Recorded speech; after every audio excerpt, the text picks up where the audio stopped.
Game over.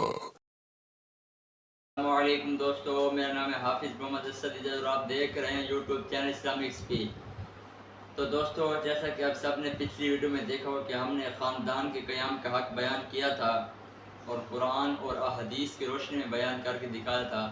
تو امید ہے کہ آپ کو وہ ویڈیو اچھی لگی ہوگی۔ تو جنہوں نے ابھی تک ہمارے چینل کو سبسکرائب نہیں کیا وہ جلدی سبسکرائب کر دیں، بیل آئیکن کے بٹن کو بھی دبا دیں، لائک اور شیئر کر دیں۔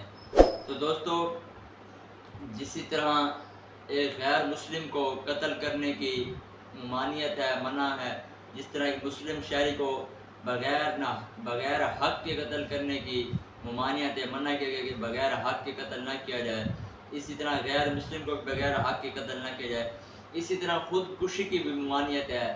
حدیث پاک میں بھی ہے اور قرآن پاک میں بھی ہے کہ اپنی جان کو اپنے ہاتھوں سے ہلاک مت کرو، یعنی اسے اپنے ہاتھوں سے قتل نہ کرو۔ جس طرح لوگ خودکشی کر دیتے ہیں زندگی سے تنگ آ کر، تو اس کی ممانعت بیان کی گئی ہے۔ اسی طرح اپنی اولاد کو بھی قتل نہ کیا جائے مفلسی یعنی تنگ دستی کی وجہ سے، جیسے قرآن پاک میں وَلَا تَقْتُلُوا أَوْلَادَكُم مِّنْ إِمْلَاقٍ، تم اپنی اولاد کو قتل مت کرو مفلسی کے ڈر سے۔ اسی طرح اپنی جان یعنی خودکشی کرنے سے بھی ممانعت کی گئی ہے۔ تو آج ہم اسی ٹاپک پر بات کریں گے کہ خودکشی کی کیوں ممانعت بیان کی گئی ہے اور قرآن اور احادیث میں اس کی کیا وعید آئی ہے، یعنی جو خودکشی کرتا ہے اس کے لیے کیا عذاب ہے اور اس پر کون سا عذاب مسلط کیا جائے گا۔ تو چلتے اپنے ٹاپک کی طرف۔ دوستو، یاد رکھیں کہ زندگی اللہ تعالیٰ کی ایک عظیم نعمت ہے جو اللہ تعالیٰ نے انسان کو بخشی ہے۔ انسان زندہ رہ کر اللہ تعالیٰ کی عبادات کرتا ہے، اس کی بندگی کو بجا لاتا ہے اور اپنی جو اس کی زندگی میں امور ہوتے ہیں وہ انجام دیتا ہے، اپنے بچوں کے لیے جیتا ہے۔ اور اسی طرح یہ زندگی ایک اللہ تعالیٰ نے ہمارے اوپر نعمت کے طور پر نازل کیا ہے تاکہ اسے ہم اچھے کاموں کی طرف لگائیں، اچھے کام کریں، برے کاموں سے بچیں۔ اللہ تعالیٰ نے ہمیں فہم و سمجھ عطا کی ہے کہ ہم اسے سمجھ کر نیکی کی راہ پر چلیں، دوسروں کو بھی نیکی کی راہ پر چلائیں، نماز قائم کریں، زکوٰۃ دیں، روزہ رکھیں، حج ادا کریں، جو اس کی استطاعت رکھتے ہیں وہ حج ادا کرے۔ اسی طرح زندگی، اگر انسان کی زندگی ہوگی تو وہ انسان اچھے کام سر انجام دے گا، یعنی نماز پڑھے گا، روزہ رکھے گا، حج ادا کرے گا، زکوٰۃ دے گا۔ اگر زندگی ہی نہیں، خودکشی بندہ کر لے تو کیسے زندگی جیے گا؟ کیونکہ انسان کی زندگی کا جو وقت لکھا گیا ہے وہ اللہ تعالیٰ نے خود اپنے دست جیسے اس کی شان ہے، اس نے اپنی شان کے لائق لکھا ہے کتاب معجل میں۔ جب اس کے انسان کا وقت آتا ہے تب اس کا فرشتہ اس کی روح قبض کر لیتا ہے۔ اسی طرح جو خودکشی کرتے ہیں ان کی بہت بڑی وعید سنائی گئی ہے۔ تو آج ہم اسی کے بارے میں بحث کریں گے۔ حدیث پاک میں ہے کہ حضور پاک صلی اللہ تعالی وسلم نے فرمایا، جو شخص اپنے آپ کو پہاڑ سے گرا کر ہلاک کرے گا، یعنی پہاڑ سے گر کر خودکشی کر کے مرے گا، تو جہنم کے اندر وہ اس کی گہرائیوں میں گرتا رہے گا ہمیشہ کے لیے، یعنی جہنم کے اندر وہ گرتے ہی رہے گا اس کی اونچائی سے۔ اور دوسری یہ کہ جو شخص زہر کھا کر مرے گا وہ جہنم کے اندر اس کے ہاتھ میں زہر دے دی جائے گی اور وہ ہمیشہ زہر ہی کھاتا رہے گا جہنم کے اندر۔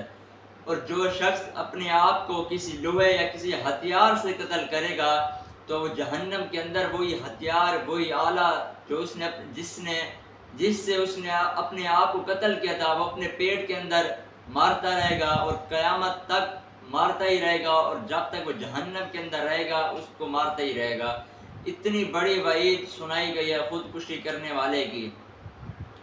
تو ایسے لوگ جو زندگی سے تنگ ہیں، جو مفلسی کے ڈر سے اپنے آپ کو قتل کر دیتے ہیں، انہیں چاہیے کہ وہ ایسا نہ کریں، بلکہ وہ زندگی کو اچھے طریقے سے، احسن طریقے سے چلائیں تاکہ وہ اچھے کام کریں، اپنی آخرت کو سنواریں۔ خودکشی کرنے والا جہنمی ہے، اور قرآن پاک میں بھی اس کی آیت ہے، اس کی ممانعت کہ وَلَا تَقْتُلُوا أَنفُسَكُمْ، اور اپنی جانوں کو مت ہلاک کرو۔ حضرت ثابت بن ضحاک رضی اللہ تعالی عنہ بیان کرتے ہیں کہ رسول پاک صلی اللہ تعالی وسلم نے فرمایا جس نے اسلام کے سوا کسی دوسرے مذہب کی جھوٹی قسم کھائی تو وہ اس کے مطابق ہے جو کہا، اور جس نے کسی چیز کے ساتھ خودکشی کی، اپنے آپ کو ہلاک کیا کسی چیز کے ساتھ، تو جہنم کی آگ میں اسی چیز کے ساتھ عذاب دیا جائے گا۔ یعنی وہ جو چیز کھا کر مرے گا، جس چیز کے ساتھ اپنے آپ کو مارے گا، جہنم کے اندر وہی چیز اس کے ہاتھ میں دے دی جائے گی اور وہ اسی سے ہی مرتا رہے گا، کہ جہنم کے اندر اسی چیز سے مرتا ہی رہے گا۔ اور مومن پر لعنت کرنا اسے قتل کرنے کے مترادف ہے، اور جس نے کسی مسلمان پر کفر کا الزام لگایا تو یہ اسے قتل کرنے جیسا ہے۔ یعنی جس نے کسی مومن کو لعنت پیش کی، اسے لعن طعن کیا، تو یہ اسے قتل کرنے کے مترادف ہے۔ یعنی اسے جس نے کسی چیز کو قتل، جیسے کسی انسان کو قتل کیا تو وہ اسی کے برابر ہے جو کسی مومن کو لعن طعن کرتا ہے۔ اور جس نے کسی مسلمان پر کفر کا الزام لگایا تو اسے قتل کرنے جیسا ہے۔ یعنی اگر کوئی شخص کسی پر قتل کا کفر کا الزام لگا دے کہ یہ بندہ کافر اگر ہو وہ مسلمان، تو اسے قتل کرنے جیسا ہے۔ کسی دوسرے کو نہ حق مارنا تو بڑی دور کی بات ہے۔ اسلامی تعلیمات کے مطابق کوئی شخص اپنے آپ کو از خود اپنی زندگی سے محروم نہیں کر سکتا۔ آپ صلی اللہ علیہ وسلم کے فرامین کا مقصد در حقیقت انسانی جان کی حرمت کا احساس دلانا ہے، تاکہ انسان بے وقوفی، لاعلمی اور وقتی جذبات کی روح میں بہہ کر اپنے آپ کو اس کی انتہا قدم سے باز رکھ سکے۔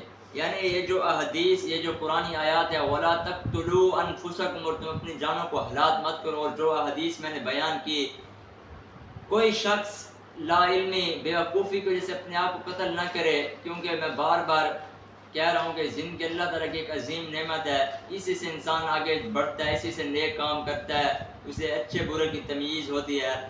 تو اسے چاہیے کہ وہ زندگی اچھے اور آسان طریقے سے چلائے، تاکہ اس کی آخرت سنور جائے، اس کی دنیا سنور جائے۔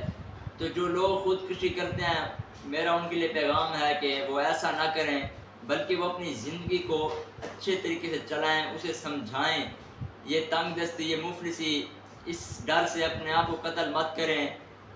تو آج کی ویڈیو ہم یہیں پر اینڈ کرتے ہیں۔ تو جن کو یہ ویڈیو اچھی لگے گی وہ ہمارے چینل کو سبسکرائب کر دیں، بیل آئیکن کے بٹن کو بھی دبا دیں، لائک اور شیئر کر دیں۔